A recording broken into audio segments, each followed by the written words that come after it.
Hello, good morning and welcome to a new vlog. এখনও সকাল হয়নি ঠিক করে, মানে ভোর হয়নি ঠিক করে। আমি উঠে কাজে লেগে পড়েছি, কারণ আজকে আমার প্রচুর কাজ। আজকে 19শে জুলাই এবং আজকে আমার পুরো লাইনড আপ কাজ রয়েছে। প্রথমেই হচ্ছে মাফিনস, ব্যাচে ব্যাচে হবে, কারণ অনেকগুলো মাফিন হবে এবং ভীষণ টেনশন হচ্ছে, কারণ ফাইনাল প্রোডাক্টটা যতক্ষণ না ক্লায়েন্ট দেখে বলছে কীরকম হয়েছে এবং তাদের পছন্দ হয়েছে কিনা, শুধু দেখে নয়, খেয়ে যতক্ষণ না জানাচ্ছে ততক্ষণ পর্যন্ত টেনশন তুঙ্গে। সেটা হচ্ছে প্রথম কাজ এবং প্রথম টেনশনের জায়গা। এবং তারপরে আজকে আমরা যাব ঠাকুর বায়না দিতে, সেই জন্য একটা টেনশন রয়েছে। তবে তোমাদেরকে একটা কথা বলি, এই যে মাফিনগুলো দেখছো, এগুলোকে আমি প্রত্যেকটাকে আলাদা করে ক্লিং র্যাপ দিয়ে র্যাপ করে দিয়েছি, যাতে করে ওনাদের একটা মিটিং রয়েছে আজকে, সেই মিটিংয়ে ওনারা রিফ্রেশমেন্ট হিসেবে এই মাফিনসগুলো দেবে। তো প্রত্যেকজনকে জাস্ট হাতে একটা করে ধরিয়ে দিতে পারে এবং ওইভাবে যাতে হাতে চিটচিটে না লেগে যায়, যাতে কোনোভাবে জায়গাটা অপরিষ্কার না হয়, যার ভেন্যুতে মিটিং সেখানে যাতে কোনো রকম প্রবলেম না হয়, সেই সব কারণেই আমি একদম ক্লিং র্যাপ দিয়ে পুরো জিনিসটাকে, মানে প্রত্যেকটা সিঙ্গেল পিস অফ মাফিনকে আমি একদম করে দিয়েছি, প্যাক করে দিয়েছি আর কি। আর যেহেতু এতগুলো রয়েছে, তোমরা দেখলে টোটাল কতগুলো রয়েছে, যেহেতু এতগুলো রয়েছে তাই জন্য বাবা আজকে আমাকে ড্রপ করতে এসেছে। ড্রপ ঠিক না, আমি তো দিয়েই বেরিয়ে যাব। তো বাবা এসেছে এবং তারপরে আমি চলে এসেছি ঠাকুর বায়না আমরা যেখানে করতে আসি প্রত্যেক বছর, বাসদ্রোণীর কাছাকাছি। তো সেইখানে চলে এসেছি এবং আমি জানি না ক্লায়েন্টের ফাইনালি কীরকম লাগবে।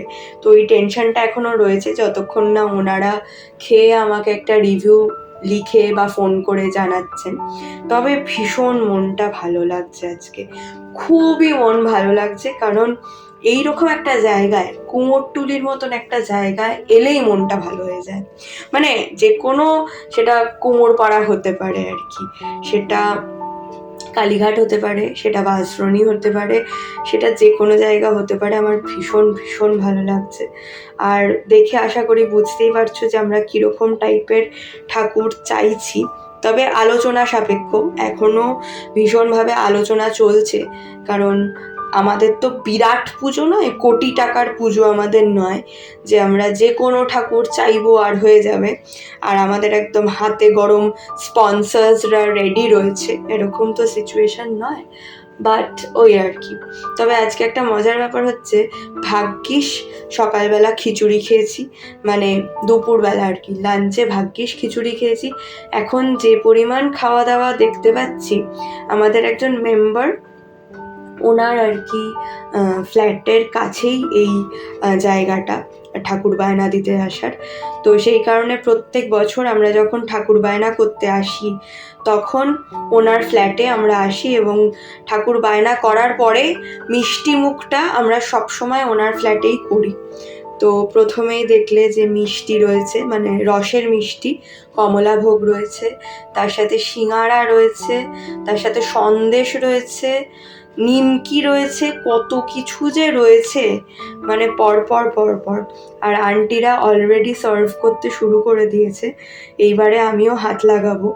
আসলে মায়েরা এখন আর সবাই পেরে ওঠে না। আচ্ছা, একটা করে ভেজ চপও রয়েছে। মায়েরা এখন আর সবাই না পেরে ওঠে না, এত কিছু একসাথে করে ওঠা মানে বিরাট ব্যাপার। তবে আমরা হেল্প করি, আমরা যারা পাড়ার second generation and third generation, অনেক দাদা দিদিরাও আছে যাদের ছেলেমেয়েরাও হেল্প করে। তো দুর্দান্ত একটা ব্যাপার, ভীষণ ভীষণ মনটা ভালো লাগছে। আর আজকে আমি কোথায় অর্ডার ডেলিভার করতে গেছিলাম সেটা আশা করি তোমরা সবাই গেস করতে পেরেছো।